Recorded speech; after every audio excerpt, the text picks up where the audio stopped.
Football at 4. The NFL today, the window is open for teams to franchise tag players. Well, what does that mean? Franchise tag a player. A franchise tag of a player, there's a few different ways or a few different tags that a team can do.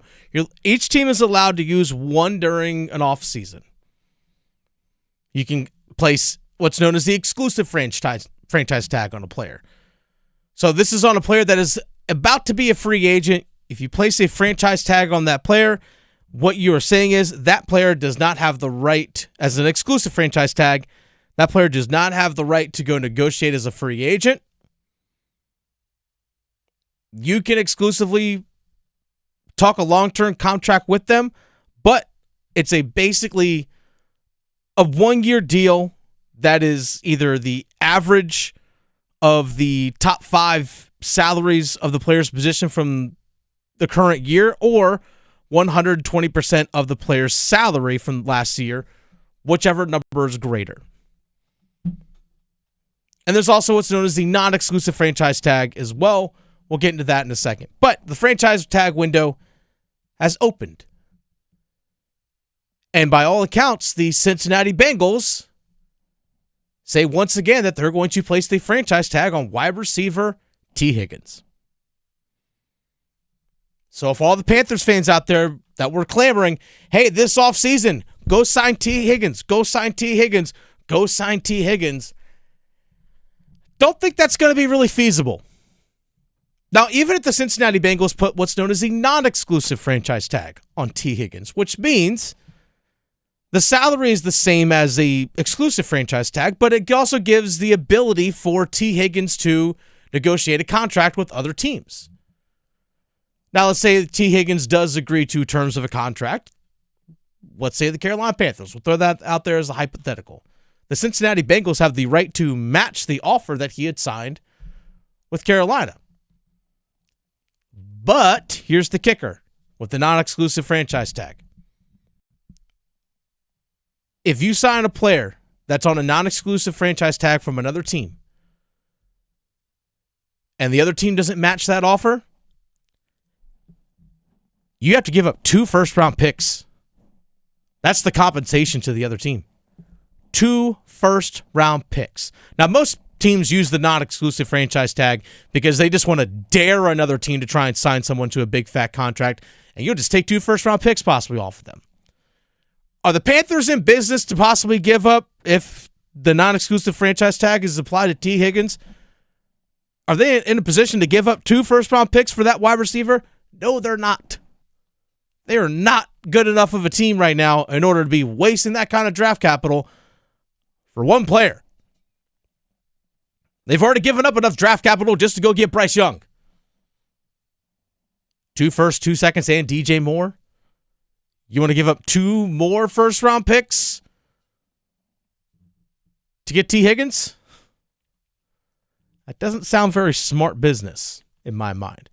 So I hate to break it to the Panther fans out there, but it's not going to happen. Now, the Carolina Panthers themselves could place a franchise tag on one of their pending free agents if they decided to do so.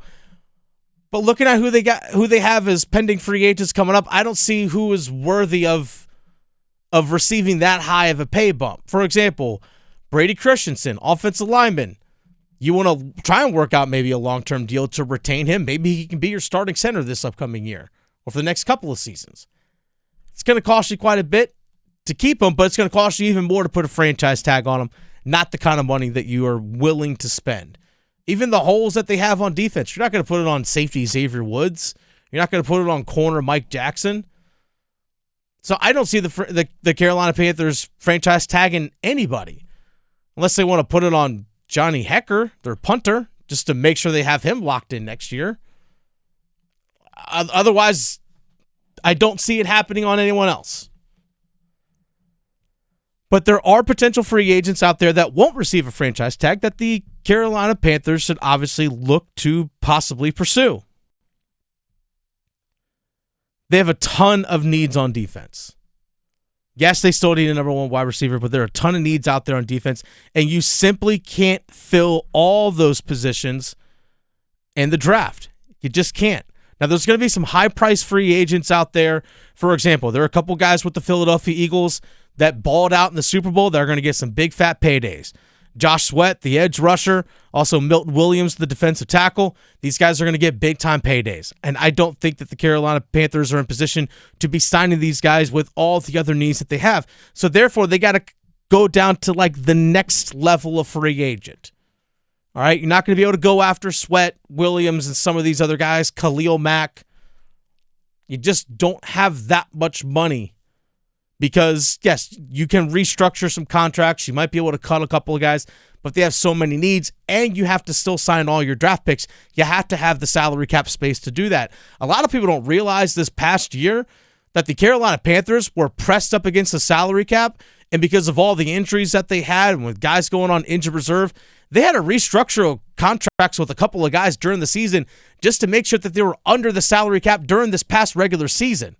You have to have some level of cushion. You have to have some level of buffer in case you run into what you did this past year.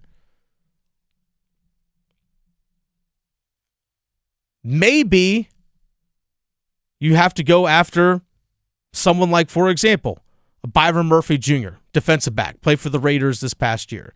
Maybe that's someone that could slide in and be a piece of your team. Maybe it's a Trevon Mooring, a defensive back, also played for the Vegas Raiders last year. Has 5 interceptions over the last 2 years. Maybe that's someone that you go after to be a piece on your defense. There are some linebackers out there, young ones, like, for example, Nick Bolton, playing for the Kansas City Chiefs. Wouldn't mind him as an off-ball linebacker. Could be an upgrade. Do you potentially go to, for example, deeper into the pool of defensive backs? Do you go after an Asante Samuel Jr.? Maybe the backup running back that you need this upcoming year to complement Chuba Hubbard is Aaron Jones. As a veteran guy to be a backup may not cost you as much.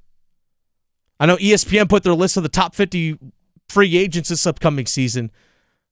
They actually had Darius Slayton, wide receiver, best fit from the New York Giants. Best fit, Carolina Panthers.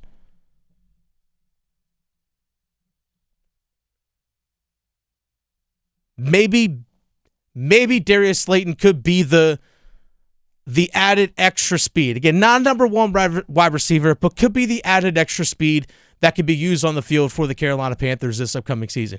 You might not have to break the bank on him, but eventually maybe he's in your top 3 this upcoming year, and then when Adam Thielen's contract expires, he's one of your top 3 guys. Maybe he's your number 3 receiver moving forward for the next couple of seasons, along with Coker and Legette. It still gives you that cushion to still go try and find a true number 1 if Xavier Legette doesn't evolve into being that person himself.